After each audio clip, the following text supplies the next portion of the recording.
مخلصان تماشابینان عزیز، امروز ما به خانه موزه یکی از آموزگاران شناخته و ورزیده جمهوری تاجیکستان معلمه زیبانیسا نادیر آمدیم.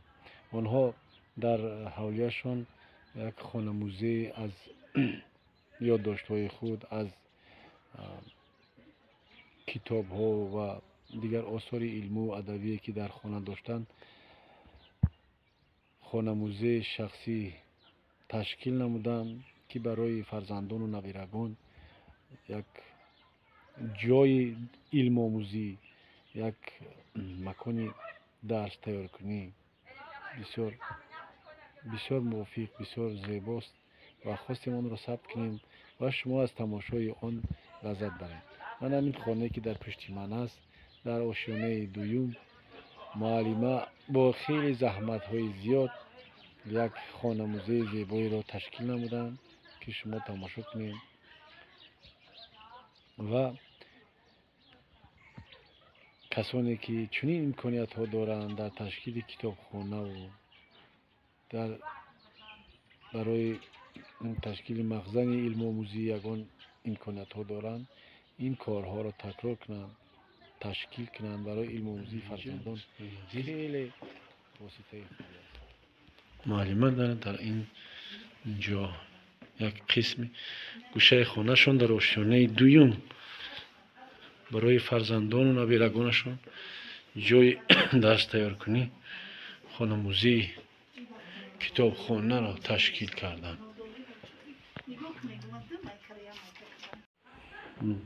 این خانه زیبا، در اینجا دستاوردهای معلمه زیبانیسا نادیر و فرزندان و نویرگان آنها گردآوری شدند که یک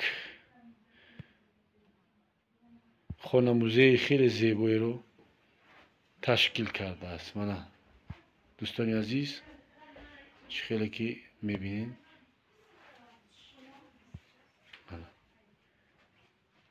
تمامی آن دستاوردها و مهنت‌ها، ثمره مهنت‌های معلمه و فرزندانشون نبیرن. معرفی کنین چند فرزند دارین؟ فرزندان با کدام کسب‌ها را انتخاب کردن؟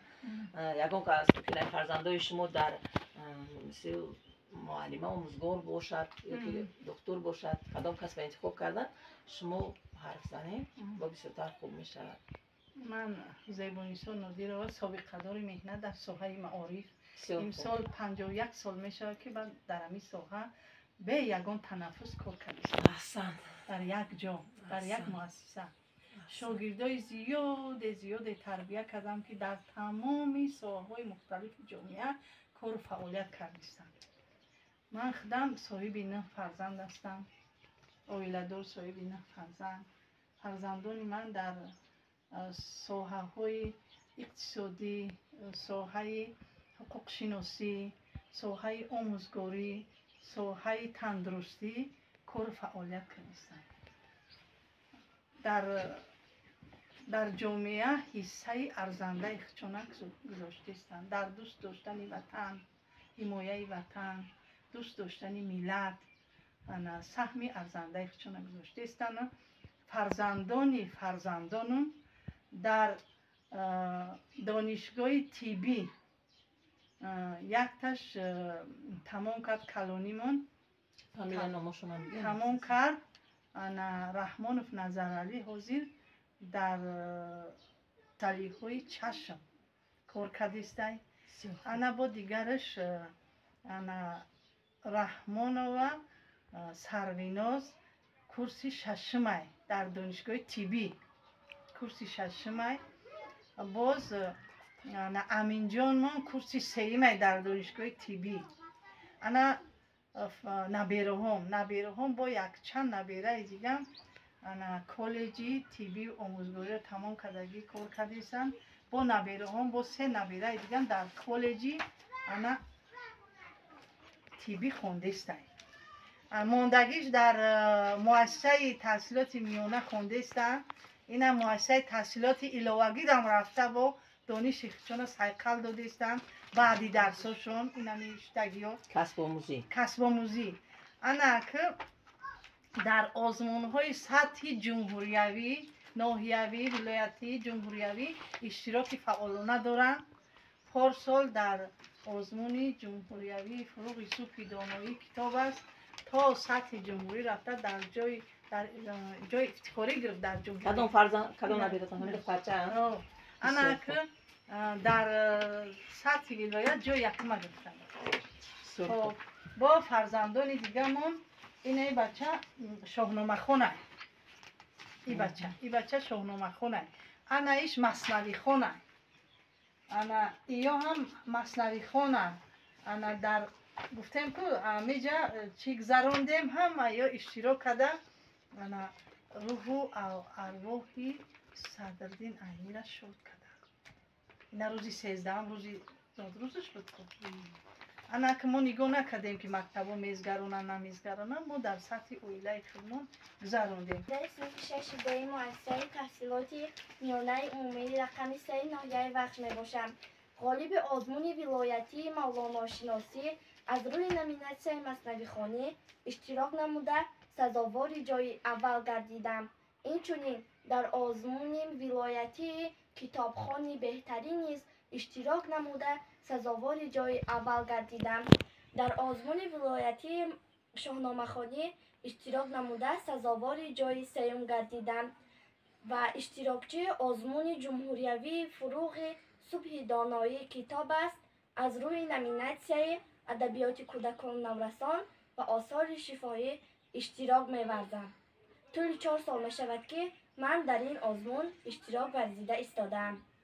ман сараввал миннатдории хешро ба асосгузори сулҳу ваҳдати миллӣ, пешвои миллат, президенти ҷумҳурии Тоҷикистон муҳтарам Эмомалӣ Раҳмон мерасонам ки барои мо кӯдакону наврасон ва тамоми қишри ҷомеа чунин шароитҳоро фароҳам овардааст. пешвою раҳнамою сарвари донои мо, он ки дар қалби ҳазорон мардумаш бигирифта ҷо, номи ӯ Эмомалӣ Раҳмону авлоди шариф, ин шарафмандӣ насибаш гашт бо ҳукми худо. китоб тарбиятгар аст. бе китоб бунёди ҷомеаи солим имкон надорад. китоб мушкилкушои ҳама мушкилоти ҳастӣ буда касро ба қуллаҳои мурод мерасонад. кас мерасад ба мақсад агар китоб бихонад, оқилу доно шавад, ҳама чизро бидонад. агар кушояд китоб, дарҳо шавад кушода, хонаду кам бихобад, илмаш шавад зиёда. ҳамсӯҳбати хуби хуб барои мо китоб аст, равшангари дилу ҷон монанди офтоб аст. аз фазои тозаи хуршедӣ, аз қалби меҳрофарин, аз сиришти нурофарин ва аз ҳастии бахтофарини асосгузори сулҳу ваҳдати миллӣ, пешвои миллат, президенти ҷумҳурии Тоҷикистон муҳтарам Эмомалӣ Раҳмон, ки саршори садоқату башорату фазилату муҳаббат буду ҳаст, мо наврасону ҷавононро хушнуд мегардонад. ҳеҷ кас аз пеши худ чизе нашуд, ҳеҷ оҳан ханҷари тезе нашуд, ҳеҷ мавлоно нашуд мавлои рум, то муриди шамси табрезӣ нашуд. ана кад ки иҷада мо гуфтем ки семина чӣ гузарондем чӣ оилавӣ, ана мехостум ки барои меҳмонон аз ашъори Садриддин Айнӣ ягон ҳикояҳа ягон пандай амиҷа пешкаш мекардем. аз устод Садриддин Айнӣ асарҳои Мактаби кӯҳна, повести Одина, Марги судхӯр, Аҳмади Девбанд, Духтарбача ёки Холида ва ғайраҳо мебошанд. ана ту ягон чи аз Садриддин Айнӣ ягон шеър хӯяд. саҳаргоҳон ки булбул дар наво шуд, гулаш шодӣ шукуфту ғунчаво шуд. шумо эй булбулони боғи мактаб, саҳаргоҳон чаро хобед ҳар шаб? шумо ҳам дар наво оед бояд, که تا از باغ معنی گل کشاید. سحرگاهان گلستان و دبستان تراوت بخش باشد چون گلستان. چرا از این گلستان گل نچینید؟ چرا در کنج بیکاری نشینید؟ چه خوش گفته است یک دانای اسرار، ز گفتار خوش او گوش می‌دار. ز بیکاران خدا بیزار باشد، به اهل کار ایزد یار باشد. بیایید ای رفیقان معانی، به هم گردیم جویان معانی. ز علم و معرفت گر بهره یابید، توان با زور نادانی بتابیم. وگرنه جهل بر ما حمله آرد، بیمار از روزگاری ما برآرد. تشکر زیاد، آفرین. در باره یگان اثرش یگان معلومات ته از کار صدرالدین عینی. ایدن در بیست در کتاب مرگ سودخور درباره یک مرد سخن می رود که همیشه در فکر خوردن و خواب کردن بود. نام وی اول قاری اسمت بود. وی را اول پدرش به مکتبی قاری ها داد. وقتی که آنجا را تمام کرده برآمد، نام وی قاری اسمت شده ماند. همین برای آنکه وی که خیلی پرخور بود، او را قاری اسمتی اشکمبه می گفتند و رفته رفته این نام را پرتافتند و قاری اسمتی اشکم شده ماند و در آخر نام اسمت را می پرتایند و قاری اشکمبه کوتاهک شده می ماند و همه او را که در کجای بینند قاری اشکمبه گویان جیغ می زنند. انای چی احمد دیوبند در باره چی هست؟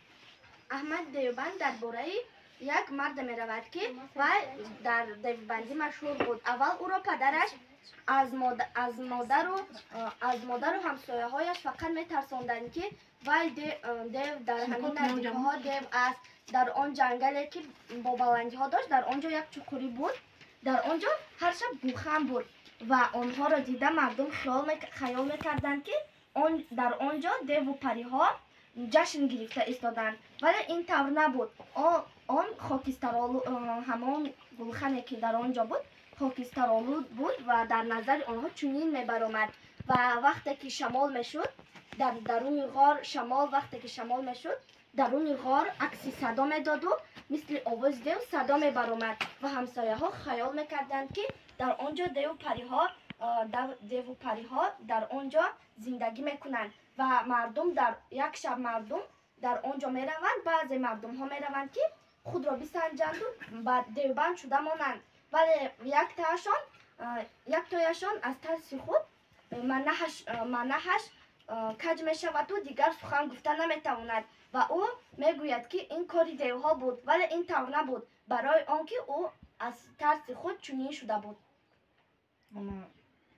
درباره دانش، درباره استاد که صدرالدین چی میگفت؟ کدام شعرش میگفت؟ مکتب بیایید ای رفیقان درس خانه، بیایید ای رفیقان درس خانه، به بیکاری و نادانی نمانیم. به عالم هر کسی بیکار گردد، به چشم اهل عالم خوار گردد. معلمه خیلی اینجا حضور این مکتب کهنه بود. نه درباره یگان معلومات داده میتونی؟ در کتاب مکتب کهنه این را استاد صدرالدین عینی نوشته است و در این کتاب درباره خود صدرالدین عینی می رود که چنین گفته بود: من وقتی که 4 ساله، 4 ماهه و 4 روزه بودم، پدر و مادر مرا به مسجدی پیش نزد دیه فرستادند و من که بسیار خرد بودم، دل مادرم به من میسوخت و مرا از مکتب گرفتند و من که اکنون 6 ساله شدم، پدر و مادرم مرا به مکتب ماندند و مادرم به من گفت: اکنون تو وقتی که 6 ساله شدی باید به مسجد رفته خوب خونی و ماندگی هایت را که آن همسنفانی که از سن 4 سالگی، 4 ماهگی و 4 روزگی به مسجد رفته بودند تو هم نقض خوانی و به آنها برابر شوی. من هم همین خیال کردم و حتی برابر آنها نه بلکه از آنها گذشتم. مولانا جلال‌الدین محمدی بلخی سیمای برجسته ادبیات فرهنگی و تاجیک و فارس و تمدن بشری است. که آثار پرغناوت خویش را به میراث مانده است. اثرهای مولانا جلال‌الدین محمدی بلخی، مثنوی معنوی، دیوان کبیر، فیه ما فیه، مکتوبات، مجالس سبعه با گوناگون رنگی مضمون و محتوا، حکمت و فلسفه خاص، مهارت سخنوری و سخندانی، فهم و درک جهانشناسی، جهانبینی فوق‌العاده و در عموم بزرگی شخصیت این متفکر زبردست را هویدا می‌سازند. در بین این آثار مثنوی معنوی، دیوان کبیر، فیه ما فیه مشهورترین و معمولترین آثار مولانا جلال‌الدین محمدی بلخی به شمار می رود. مثنوی معنوی مولوی هست قرآن در زبان پهلوی. شیخ شدن پادشاه بر کنیزک رنجور و تدبیر کردن در صحت او. ظاهر شدن عجز حکیمان از معالجه کنیزک برای آوردن پادشاه به درگاه اله و در خواب دیدن او ولی را. از خداوند ولی التوفیق درخواستن توفیق رعایت ادب در همه حالها و بیان کردن وخامت ضررهای بی‌ادبی. بیان 12 سبت از نصارا و سمرقند فرستادن پادشاه رسولان به سمرقند.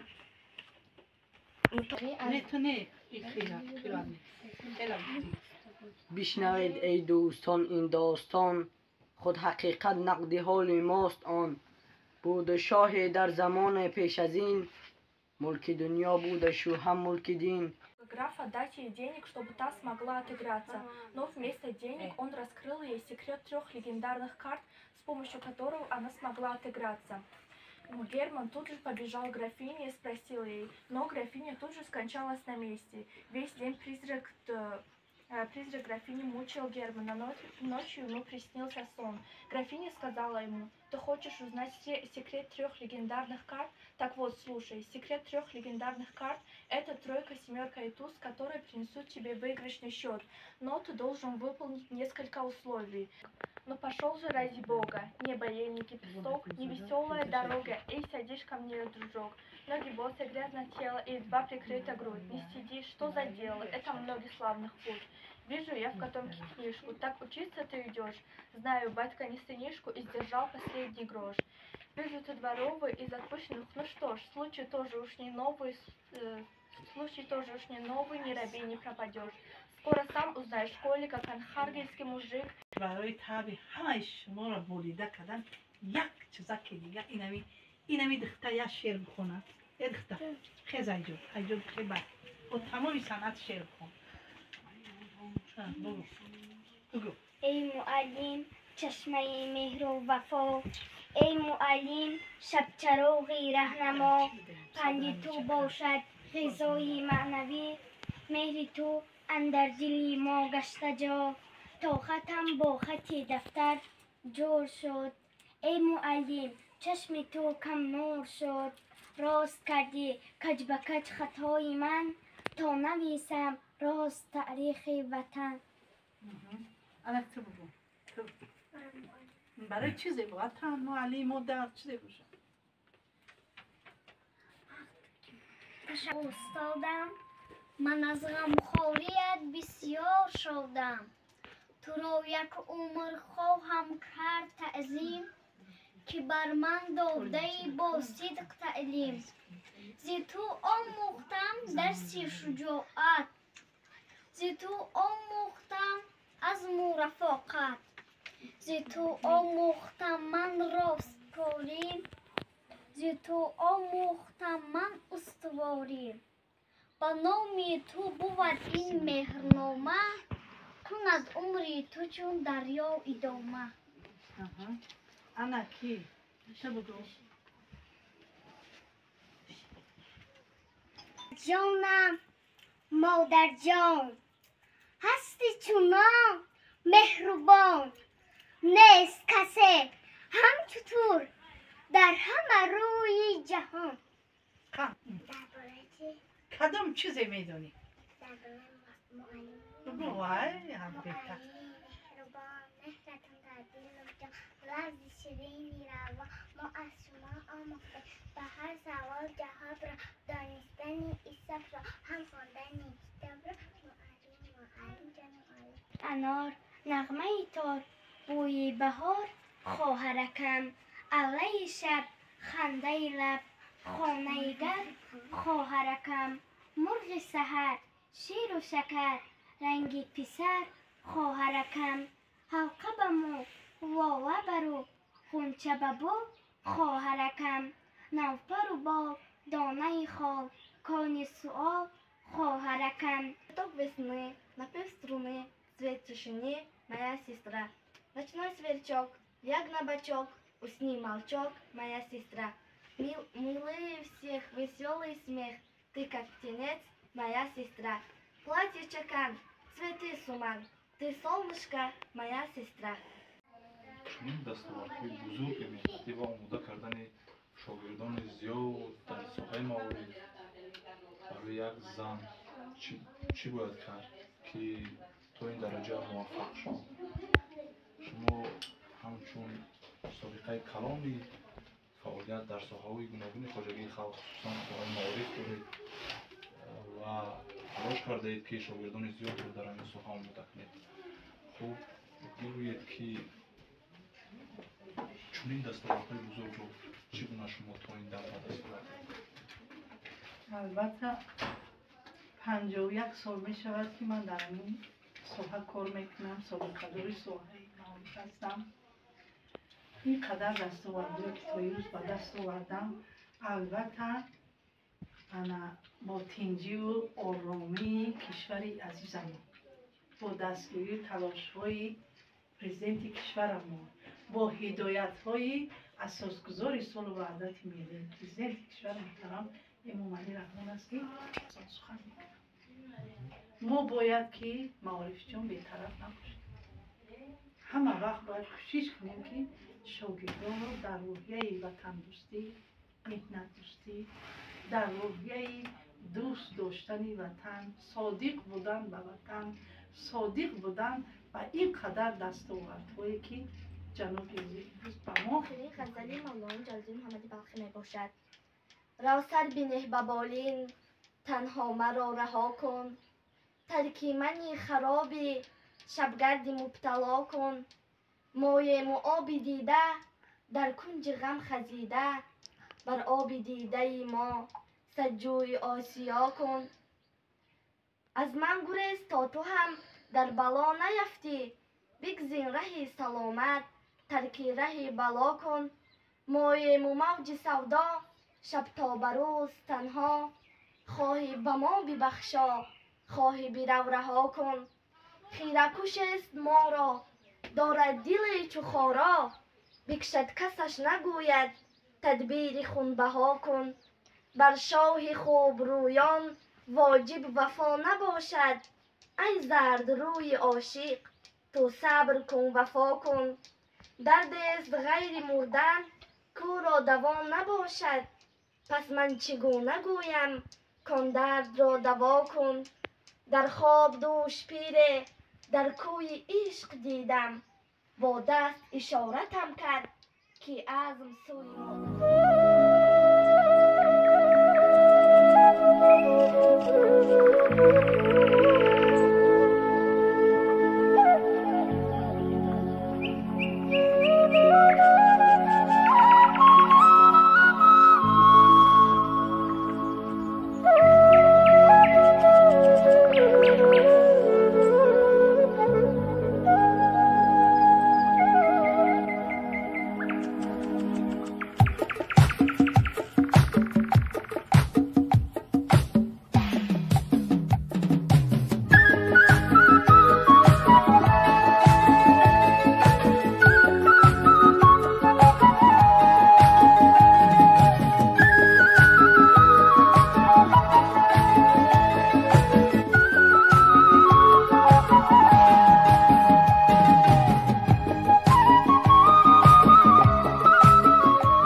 قلاق و کرگس لافزن و غیره ها رو از بر نمیده.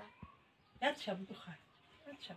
یک دقیقه از مدرنامه لایق یگان انا شنیدید؟ انا از مادرنامه استاد لایق شیرعلی. شعری مادرم. بله. مادرم میگفت دایم وقتی خواب کن البته با پهلوی راست. آن همه کاری که نیت میکنی سر بکن از قوه بازوی راست. نان را دایم به دستی راست گیر، پوش اول آستینی راست را. گر ببندی عهد دستی راست ده، دست چپ نه خیر دارد نه بقا.